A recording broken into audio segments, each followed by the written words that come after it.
couple of weeks ago, Pastor started this lesson or this study on the journey to Sinai. You know, went over a little bit last week, but I'm going to refresh a little bit just in case you haven't got caught up with them. But, you know, started out and talked about the Ten Boom family and how they helped save people from the Nazis there, and the sacrifices they made, and some of them even were put to death. But the daughter Corey, the two daughters, they were put in a concentration camp and were saved. But didn't take Corey long to realize that her life was a gift from God. Everybody here tonight, your life is a gift from God. Our lives are a gift from God.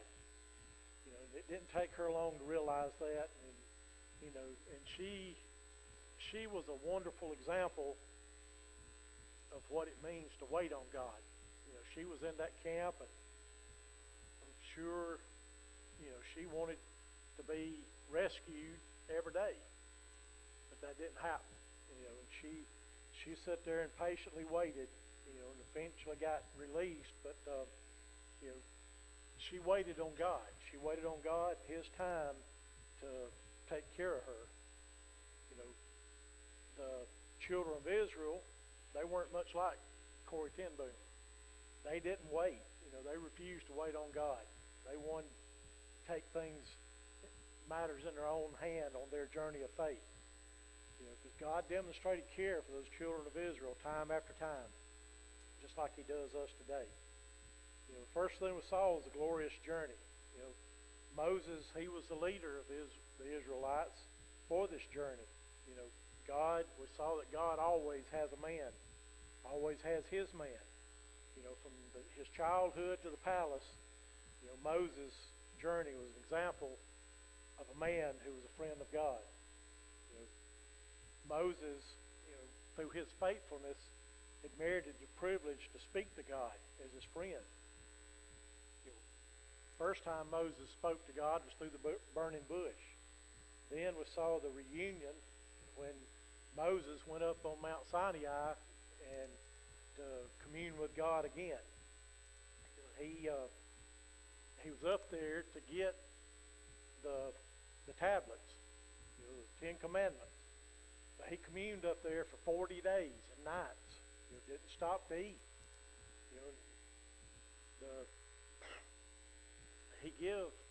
God gave Moses a revelation. It was so important. We saw that God wrote it with His own finger and give it directly to Moses to give to the people. Revelation is a truth given from God to man that was not previously known, nor could be known except when God gave it. Today we have the Bible. That's God's complete revelation to us. We heard our pastor say, the man comes up today with a new revelation, beware. Because if it's not in the Bible, that's what God's revealed to us. If I come up with something new today and start telling you that, I went out in the backyard and I got this revelation that we ought to be doing so-and-so, you might better kick me to the curb or do something, because, it wasn't of God. If it was from God, it'd be in the Bible. And we would know, He's told us, He's given us everything we need to live our lives and live our lives for Him. So, how do you hear God talk to you, or how do you hear Him speak to you? Look in the Bible.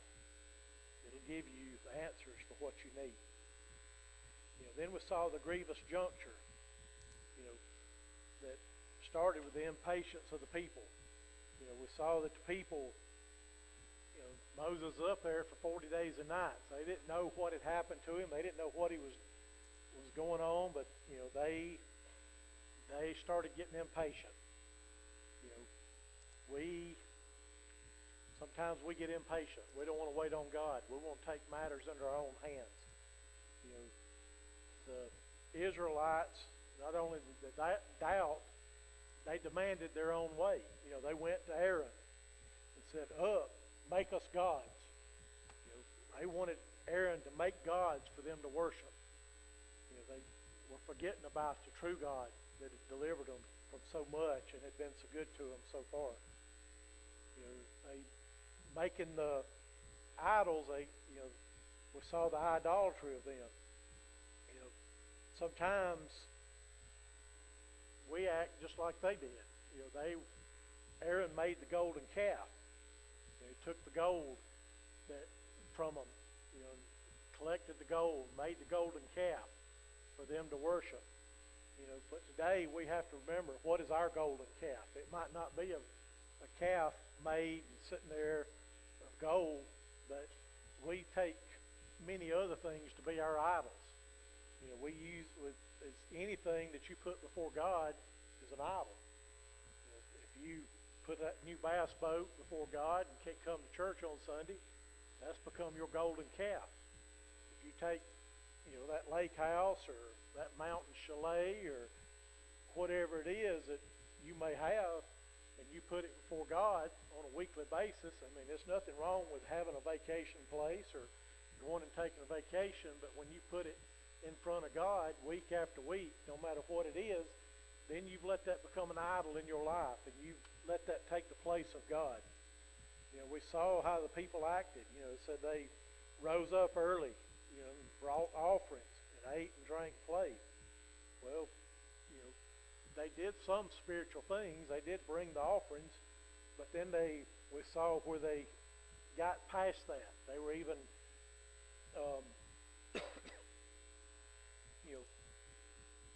they had got into the tougher side. They was going on past the normal worship, and they got, said they rose to play, which, infers, implies fornication and adultery. That's the way that it's used in some other countries, even today. And we see how far they took it. They didn't just worship the idols; they just become completely selfish. It was all about them. They quit worrying about and worshiping their God. So, that brings us to tonight. Our last point is a gracious judgment.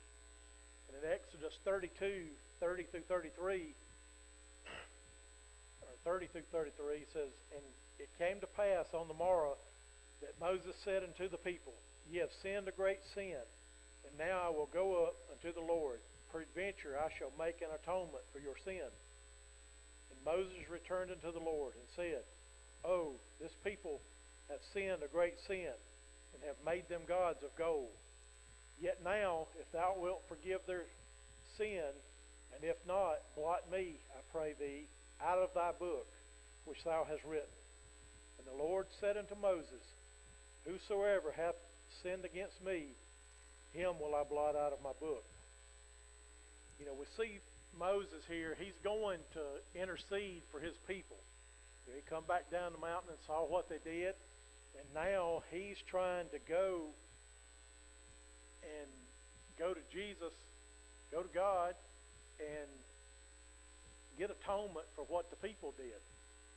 It talks about here their names in the book, or the first reference to thy book, biblical reference, and it's talking about the names being recorded. Well, this reference here, we hear later about the book of life. We know today that if we're one of God's children, we're in the book of life. When the end of time comes, He'll look in that book of life, and if our name's written there, we'll be in heaven. If not, we'll be turned away. So, this here is not necessarily talking about that book of life, but it's talking about a record of all the families and tribes of Israel. Maybe because they disobeyed Him, that may have prevented them from entering into the promised land. So, it's sort of prophesying or foretelling what's going to happen later on, as far as, like I say, the reference to the book of life. But, Moses here, it talked there about, if thou wilt not forgive their sin, and if not, blot me, I pray thee, out of thy book, which thou hast written. Moses is asking, they won't let, if he can't get forgiveness for them, to blot him out too. Moses didn't do wrong. He was up there for 40 days and nights communing with God. He didn't do the wrong that the ones down the bottom of the hill were doing. But he cared so much for the people, he was willing to put himself in place and sacrifice himself for his people. That that they could get their name in that book. But Philippians 4:3 says, "And I entreat thee also, true yokefellow, help those women which labored with me in the gospel, with Clement also, and with other my fellow laborers, whose names are in the book of life." Revelations 20:12-15 says, "And I saw the dead, small and great, stand before God, and the books were opened, and another book was opened, which is the book of life. And the dead were judged out of those things which were written in the books, according to their works. And the sea gave up the dead which were in it, and death and hell delivered up the dead which were in them. And they were judged, every man according to their works. And death and hell were cast into the lake of fire. This is the second death. And whosoever was not found written in the book of life was cast into the lake of fire." Now we see the problem of Moses, because Moses had a problem in that he couldn't save the people whose names were blotted out of the book. He couldn't, it's all up to God. When time comes, we can't, it's talking about, now I've got it a little bit mixed up, but I don't know if it's the Catholics or the Jehovah's Witnesses, but they think that they can sit there and pray for people that's gone on before, that they can pray them into heaven. And right here we see we can't do that. We can't. It would be good if we could sit there. We could sit there and, because in every prayer service, we could be in here tonight and we might could pray 10 or 15 or 25 out of hell into heaven. But we can't do that. That's not up to us. Each one of us, salvation is a personal experience. It's not something we can do for somebody else. We can't do it for our children. We can't do it for our parents. We can't do it for our friends. We have to do everything we can to try to witness to them and try to help them to see their need for salvation, but we can't save them. We can do, every one of you can go to everybody and talk to you blue in the face, but you can't save that person around you. Only God has the saving power. So, Moses had the problem because he couldn't save these people. No man can offer reconciliation. It only comes through Jesus Christ. Hebrews 10:9-14 says, "Then said he, Lo, I come to do thy will, O God. He taketh away the first, that he may establish the second. By the which we are sanctified through the offering of the body of Jesus Christ once for all. And every priest standeth daily ministering and offering sometimes the same sacrifices, which can never take away sins." Y'all get that? The preacher, he'd come up here and preach every Sunday, and he does. He preaches his heart out. But he can't take away your sin. We see it all the time. There's members of Blue Ridge View Baptist Church that's out sinning, doing things they shouldn't be doing. Is it because they didn't hear the word up here? No. He's telling us what we should and shouldn't do. But we got our own free will, which ain't too smart sometimes on a lot of our consciences or whatever. And we do what we want to. We listen to the devil instead of listening to God. Listening, trying to heed the word that was preached up here. The word that's taught up here. The preacher, he feels bad when we don't do right. We got Sunday school teachers because I know we do.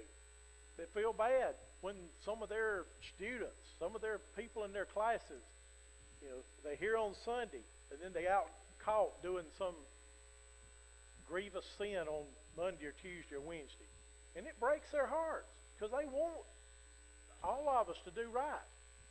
But, as much as we want to, we're seeing here that, we can't, preachers, teachers, leaders, even you as lay people, you're not accountable for what that person does. All you can do is try to teach them and tell them what's right. Verse 12 says, but this man, after he had offered one sacrifice for sins forever, sat down on the right hand of God. And this man was Jesus. We can go offer sacrifices and do all the time. How many times did Jesus have to sacrifice for our sins? One time on that cross. He went and sacrificed one time, then he went to sit on the right hand side of the Father. From henceforth expect until his enemies be made the footstool. For by one offering he hath perfected forever them that are sanctified. They just took that one time, and he paid the ultimate price for us, that we may have a way to him. There's only one way to him, and that's through him. But again, I say we all have the same. We all have this same problem. We can't save or reconcile. We can't even ourselves. We can't save ourselves. The only way we can save ourselves is through having faith in God. But we can't do it on our own. We don't have the power to save ourselves. We can't make ourselves walk those pearly gates, through those pearly gates, and get to heaven. We have to have faith in God and understanding and accept Him, and lower ourselves to that faith in Him to be able to gain that saving faith that was provided by Jesus on the cross. That's the only way we can do it. And if you haven't settled that today, you need to do so. We're not promised tomorrow. If you have done it, be thankful, because we need to thank Him every day for what He did, for that ultimate sacrifice that He provided for us, that we can get our name in that book of life.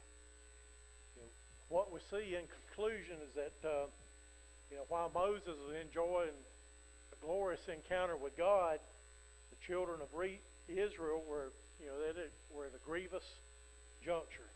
They impatiently choosing to disobey God and to worship another God, to worship idols. As a result of their disobedience, God offered gracious judgment to the children of Israel. We need to always remember the goodness of God. In offering us salvation, and we need to always remember that He's there for us. That's even like today. That's in times of grief and sorrow and sickness and whatever comes our way. That's the only hope we can offer people as Christians. I can't go heal somebody like a doctor may be able to, but I can, if they have that faith in Jesus Christ, I can remind them of the hope that they do have. And that's as far as I can go. But we need to always remember that we do have that hope in our tough times. Sometimes we blame God and we want to get mad at Him for what He's letting us go through, and it's easy and practical to say, but are we ever going to go through anything like Jesus did on the cross? So anything that He does is grace toward us. So, and it's hard to remember those things when you're going through those tough times. But like we said before, fire is what strengthens steel. And sometimes us going through the fire is what gives us strength. Sometimes we have to, it's the way we learn lessons. First of all, I heard something the other day about It might have been on TV about Thomas Edison, that he didn't make a mistake. He just found 10,000 ways to do it wrong. You know, and that's the way we are sometimes. We can find a lot of ways to do things wrong before we do things the right way. Acts 4:12 says, "Neither is there salvation in any other, for there is none other name under heaven given among men whereby we must be saved." Jesus is the only way. He's not a way, some way. He is the only way. And anybody's telling you any different, they need to go read the Holy Bible, because that's what tells us there's only one way. We read it, I think, last week. But always remember that, and when you're talking to others, if they want to tell you different, just say, hey, in my Bible, he's the only way. You need to heed that. It's been around a long time, a whole lot longer than some of our good ideas that's coming out today. I mean, that's one thing that I guess I've said before, but if we would sit there and listen to the people of the past and heed history, mistakes that's been made, the 10,000 mistakes that's been made the other way, we'd get to where we're going a whole lot quicker. But let's pray. Dear Heavenly Father, thank you for allowing us to come back to your house tonight. Thank you for these truths. I thank you for being the way that we can get to heaven, the only way. I thank you for saving me. I thank you for being so good to me, even when I don't even realize it, Lord. There's things that come by each and every day that I don't even know that I need to thank you for, because things you save me from and keep me safe from, these things I may have to go through, but there's probably 10,000 more that I never even knew that you were there watching over me. I pray that you'll do the same for all these people. I pray that you'll be with them. I pray that you'll help them as they go throughout the week. I pray that you'll just give us that courage and strength to be bold for you, just to tell others about you and help us bring more souls to heaven with you as we come. I thank you for all of these things. I pray that you'll bring us back to your house Sunday and just let us have a good day in you, and let those that don't know you as personal Lord and Savior, just let Sunday be the day that they accept you and start living their life for you. And those of us that may be straying, Lord, I pray that you'll just give us the strength and the boldness to start living for you and doing the things we should be doing on a daily basis. Pray that you'll bless us, help us, and we'll give you the praise and honor and glory for it all. Amen. Thank y'all. Remember, be here Sunday. Bring somebody with you. Yeah. Be at Sunday school. Bring somebody with you. I don't know what's going wrong, but we're down to 228. We've been 230, 230, and 228. So we're missing a bunch of people. So I don't get up here much, so invite.